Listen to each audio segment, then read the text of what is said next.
Cheeky one, square, and smashed in!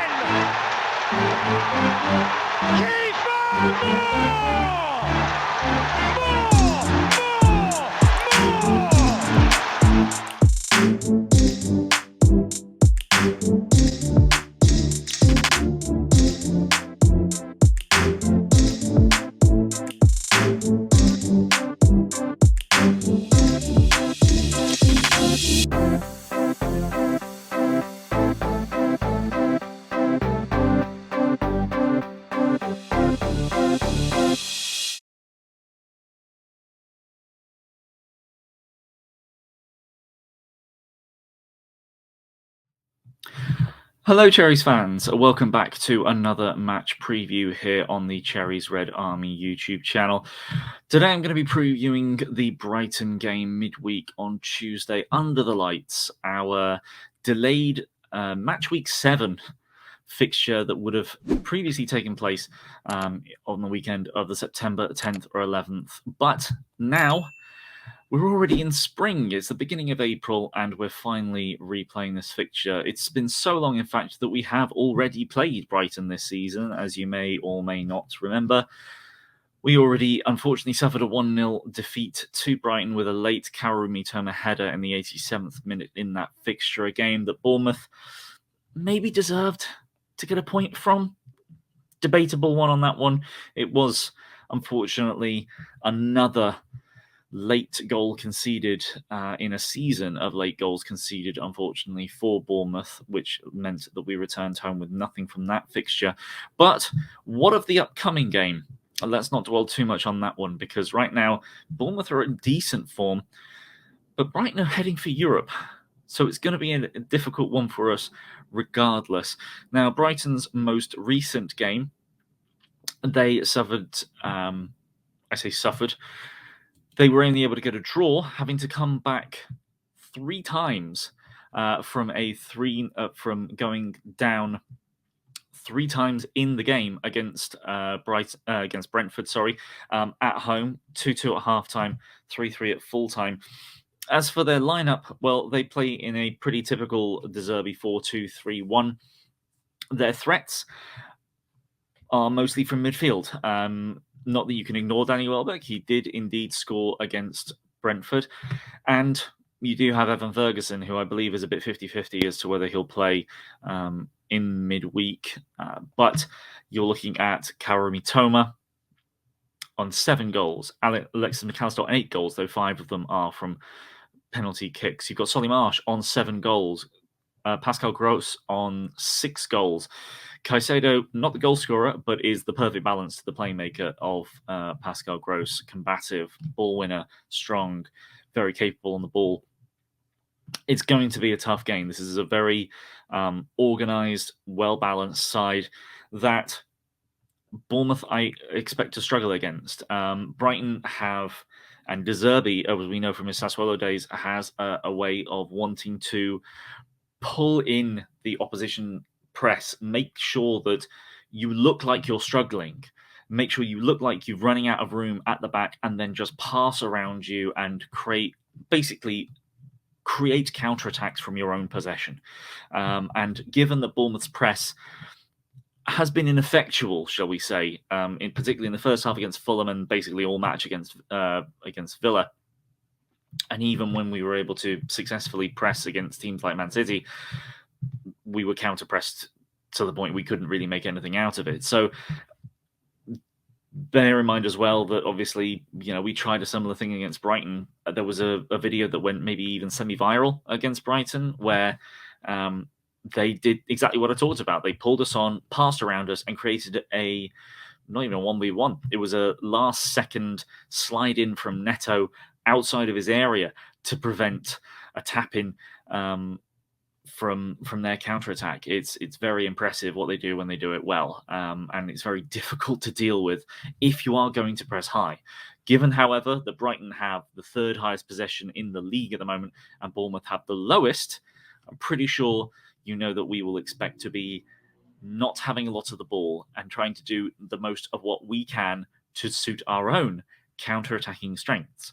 Because at the moment, that is where our strength, that is where our plan is. Our plan is counter-attack, as it has been for a little while under Gary O'Neill. And the effectiveness of that, well, it goes game by game. But when we do it well, then we can be successful with it. We just need to create more chances and be efficient with them. And thankfully against Fulham, our most recent game, we maybe weren't overly efficient with our chances, but we were able to put them away and put away enough of them away. Obviously, it was a 2-1 victory. This is the lineup that we played with against Fulham. Now, what do I expect to see in terms of the lineup that we play against Brighton?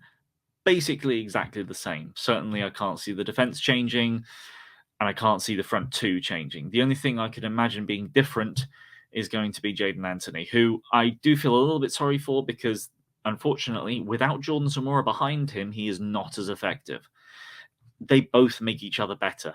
And the amount of times Jadon Anthony receives the ball from Lloyd Kelly, has nowhere to go, and has to either take it past two men himself or somehow get it back to Lloyd Kelly, he doesn't help enough at all when we're going forward. Admittedly, this was obviously a first half story where the entire team, apart from one or two, was well below par. But given Tavernier's introduction, given how effective he was, given his goal, but just how better we were in the second half, I could certainly see that change. Could I see Christie coming in for Ouattara? Maybe. But you also have to bear in mind Ouattara's instructions were seemingly not very good. Gary O'Neill has admitted in a brief article with the Bournemouth Echo that blame him. Don't blame Ouattara for the fact that Ouattara was seemingly just not entirely clear what he needed to do. And bear in mind, Ouattara had come from international games with Burkina Faso, so will have been maybe not jet lagged, but certainly tired.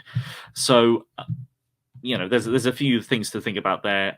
I wouldn't be overly surprised if Christie does start, but I do think Dango Ouattara just suits our counter-attacking play much better. Dominic Solanke was better in the second half in terms of was supported better. If he gets the support, if he gets the balls, he can make more things happen. Obviously, got the goal that he so desperately needed, his first home goal of the season in the Premier League for Bournemouth. But I think at the end of the day, it really is most of our best play comes through Billing, and he is a player that, if he's given the opportunity to dictate things and play the right passes, he really can create everything for us. I mean, how he didn't get an assist for that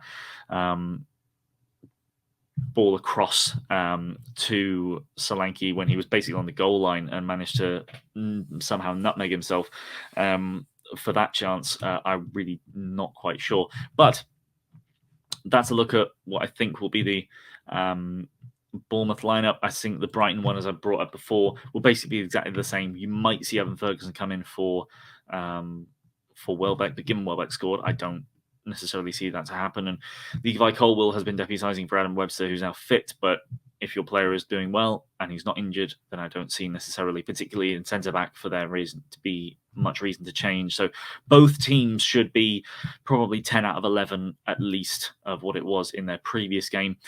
As for a result, well, as I mentioned, Bournemouth could quite easily play into Brighton's hands in this game.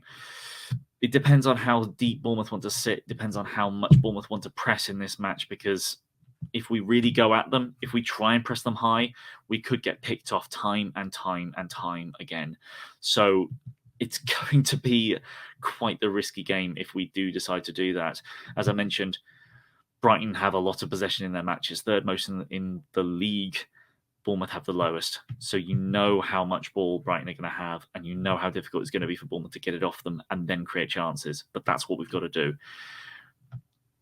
Bear in mind, though, Brighton did concede 3 at home to Brentford. Brentford are obviously a good side, but they can be got at quite clearly. And I think we can score. And I think we will score. But do I think we'll keep a clean sheet? No. I'm going to be positive. Do we have to get a win out of this game? No. Would a win be brilliant? Absolutely. But given that we've beaten Fulham, a win is not imperative. A result, though, definitely is. A draw should be looking at the minimum of what we want to get out of this game, and we should be playing like it. I'm going to go for a 1-1, and fingers crossed we get at least a point out of this one. Any result from here will be fantastic and will keep pushing us further and further away from that dreaded relegation zone. At the moment, we're outside of it. come a week's time, I hope we still are. But we've got a couple of decent fixtures to come. And hopefully our form continues against Brighton at home. Now, obviously, this isn't a live interactive preview as we normally do, but we will be returning to those on Thursday for previewing the Leicester fixture next weekend. We might have a review out for the Brighton game. We might not. Depends. It is a midweek. I'm not going to be able to go to the game, but we will try and get a review out for you, however brief, midweek. But regardless, I hope you enjoyed this preview. Do give us a like. It really does help. And put a comment down below.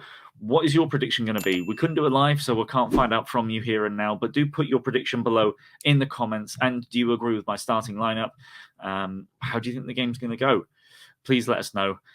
All the engagement really does help in pushing us forward in the algorithm and getting this video and others like it to more eyes and ears. But until the next video that you see on this channel, I do hope you have a fantastic rest of the day and a week to come. Up the cherries.